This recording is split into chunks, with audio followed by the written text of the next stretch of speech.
دوسری اہم بات یہ ہے کہ آپ جانتے ہیں کہ مجلس اتحاد المسلمین نے جناب کشواہا صاحب کی پارٹی کے ساتھ بہوجن سماج پارٹی کے ساتھ چھٹوا پانی میں ادھر کا چھڑو تو ادھر کا چلو اور جناب راجبھر صاحب کی پارٹی کے ساتھ اور دو سیاسی پارٹیوں کے ساتھ ہم نے مل کر ایک گرینڈ ڈیموکریٹک سیکولر فرنٹ بنایا ہے اور سب نے یہ طے کیا کہ اس کے چیف منسٹر کے امیدوار محترم بھوپیندر کشواہا صاحب رہیں گے اور اس کے کنوینر دیویندر یادو صاحب رہیں گے. تو مجلس اتحاد المسلمین اس سیکولر فرنٹ کا ایک حصہ ہے اور پچھلے 2 دن سے الحمدللہ میں بہوجن سماج پارٹی اور بھوپیندر کشواہا صاحب کے پارٹی کے امیدواروں کے تائید میں ایک انتخابی مہم چلا رہا ہوں پہلے فیز کے چناؤ کے لیے. تیسری اہم بات یہ ہے کہ یہ سیمانچل کا حصہ ہے اور ہماری لڑائی 5 سال پہلے سیمانچل کی انصاف کی لڑائی کا ہم نے آغاز کیا تھا اور انشاءاللہ تعالی اللہ سبحانہ و تعالی جب تک مجھے اس دنیا میں زندہ رکھے گا جب تک میری زندگی وفا کرتے رہے گی میں سیمانچل زندہ باد کے نعرے لگاتا رہوں گا. ہم نہ صرف نعرہ بھی لگائیں گے سیمانچل زندہ باد کا بلکہ سیمانچل کی انصاف کی لڑائی کو لڑتے رہیں گے. اور ہم آپ سے وعدہ کر رہے ہیں کہ میں نے آج بھوپیندر کشواہا صاحب سے بات بھی کی اور ان سے کہا کہ آپ نے جو الیکشن مینیفیسٹو جاری کیا اس میں اس بات کو بھی شامل کر لیا جائے کہ بھارت کے سمویدھان کی دفعہ 371 کے تحت ایک کمیشن بننا چاہیے تاکہ سیمانچل کی انصاف کے لیے جس طرح سے ہمارے ملک میں مختلف حصے مثال کے طور پر سرزمین دکن میں گلبرگہ کرناٹکا میں 371 کے تحت ایک کمیشن بنایا گیا.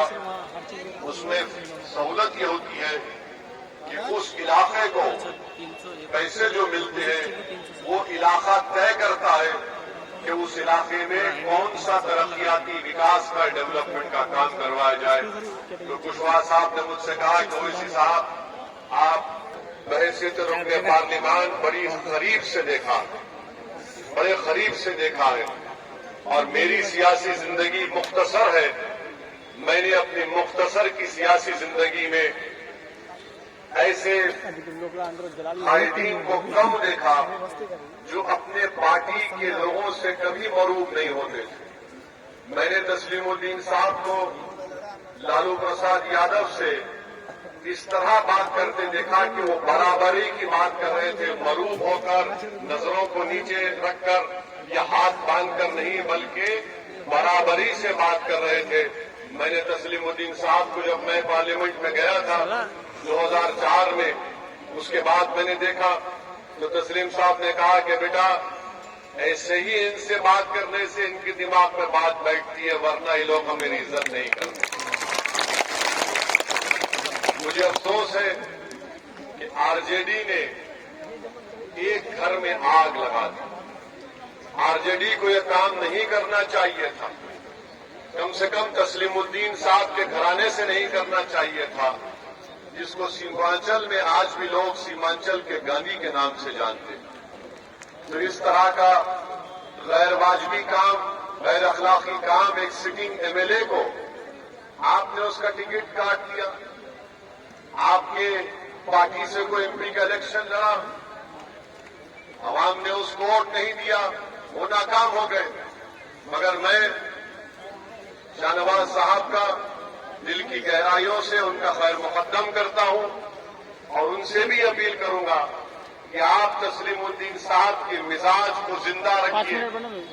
آپ تسلیم الدین صاحب جیسا بات کرتے تھے بغیر کسی سے ڈرے بغیر کسی سے مروب ہوئے آپ اسی طرح مجھ سے بھی بات کر سکتے ہیں اور آپ کو پورا اختیار ہے.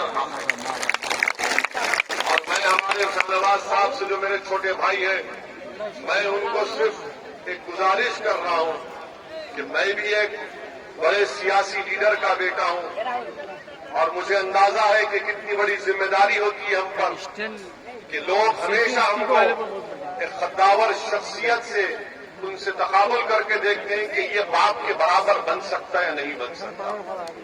میں آپ کو ایک واقعہ بیان کرنا چاہتا ہوں کہ 2008 میں ہمارے مرحوم والد کا انتقال ہوا اور اس کے بعد سرزمین تلنگانہ میں ایک علاقہ ہے جہاں سے ہمارے فاروق صاحب آئے عادل آباد سے, یہاں پر کام کر رہے ہیں امور میں. ایسا ایک علاقہ ہے وہاں پر ایک فرقہ پرست تنظیم ہے ہندو واہنی کے لوگوں نے ایک گھر میں 8 لوگوں کو بند کر کے ان کو جلا دیا اور وہ زندہ جل گئے, ان کا انتقال ہو گیا, شہید ہو گئے. تو رات میں ہمارے وہاں پر میونسپلٹی کے چیئرمین جناب جابر صاحب ہیں, وہ بھی آئیں گے. انہوں نے مجھے رات میں اطلاع دی کہ صاحب ایسا واقعہ ہوا ہے اور آپ کو آنا ہے. تو میں حیدرآباد سے نکلا اور حیدرآباد سے فاروق صاحب بتائیں گے کہ بھیسا 250 کلومیٹر کے فاصلے پر ہے. میرے پاس اس زمانے میں فورڈ انڈیور گاڑی تھی, کیونکہ جابر صاحب نے کہا کہ آپ کو آنا پڑے گا, کیسا بھی آؤ صاحب. میں نے کہا کہ روڈ بند ہے. تو جابر صاحب نے مجھ سے کہا کہ فلاں گاؤں سے وہ روڈ لے کر آپ آئیے. خیر بہرحال ہم اکیلے وہاں پر پہنچے اور ہمارے مجلس کے ذمہ داروں کے ساتھ ہم اس گاؤں میں گئے. ہم نے گھر کے دروازوں کو کھولا اور ان لاشوں کو نکالا جو بہت تقریباً جل چکی تھی. بڑا احتجاج ہوا. وقت ہوم منسٹر کی گاڑی کے سامنے ہم ٹھہر گئے, پورے ذمہ دار ٹھہر گئے. بہرحال بہت بڑا احتجاج ہوا. تو میں رات میں جو واپس آ رہا تھا اسلام آباد میں پیٹرول ڈیزل کے لیے گاڑی پیٹرول اسٹیشن پر رکا, تو فجر کی نماز پڑھ کے ہم آئے. تو نماز کے میں نے کہا کہ ہاں میرا نام اسد الدین اویسی ہے. انہوں نے پوچھا کہاں سے آ رہے تو میں نے کہا یہ واقعہ ہوا بھینسا میں, جہاں پر یہ ہندو واہنی کے لوگوں نے 8 ایک گھر کے افراد خاندان کو زندہ جلا دیا. ہم نے احتجاج کیا. تو اس ضعیف شخص نے مجھے کہا کہ ذرا گاڑی سے اترو. میں گاڑی سے اترا اور مجھے اپنے سینے سے لگا کر کہا کہ تمہارا باپ صلاح الدین اویسی اب زندہ ہے. انہوں نے کہا کہ اب تمہارا باپ زندہ ہے, تمہارا باپ نہیں مرا. میں سمجھا نہیں, باپ کو کھونے کا غم ہر اولاد کو رہتا ہے. میں نے کہا کہ چاچا کیا بولنا چاہتے ہیں؟ بولے کہ بیٹا اسی طرح غریب مظلوموں کا ساتھ دو, تمہارا باپ زندہ رہے گا. جس دن تم غریب اور مظلوم کو بھول جاؤ گے تمہارا باپ مر جائے گا. تو خانوار صاحب آپ غریبوں کے لیے مظلوموں کے لیے لڑتے رہیے. سیمانچل کے غریبوں کے لیے تسلیم الدین صاحب کا نام اللہ صبح قیامت تک زندہ رکھے. یہ ایک ضعیف شخص نے مجھے سکھایا.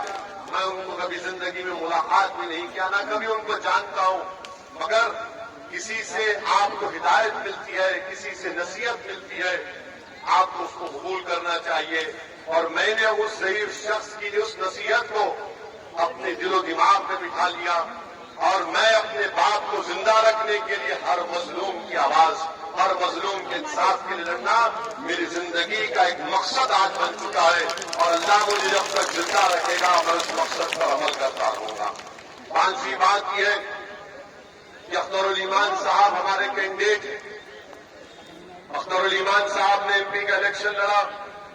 ہم تمام نے کوشش کی. میں شکریہ ادا کرتا ہوں ہمارے مجلس کے تمام ذمہ داروں کا اور آپ تمام کا جنہوں نے ہمارے حق میں, ہمارے امیدوار کے حق میں ووٹ دیا. ان کو کامیابی نہیں ملی.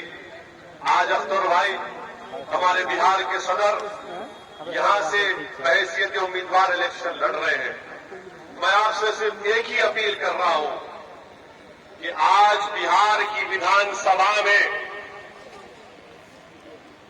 ایسے لوگوں کی ضرورت ہے جو بہار کی ودھان سبھا میں جا کر نہ صرف بہار کے غریب مظلوم عوام کی آواز کو اٹھائیں, بلکہ سیمانچل کی اس علاقے میں بسنے والے جن کی آواز کو پٹنہ نہیں سنتا ہے. آج پٹنہ میں جو لوگ بیٹھتے ہیں وہ سیمانچل کے تعلق سے اندھے ہیں, بہرے ہیں, گونگے ہیں. ان اندھے, بہرے اور گونگوں کو اختر الایمان کے روپ میں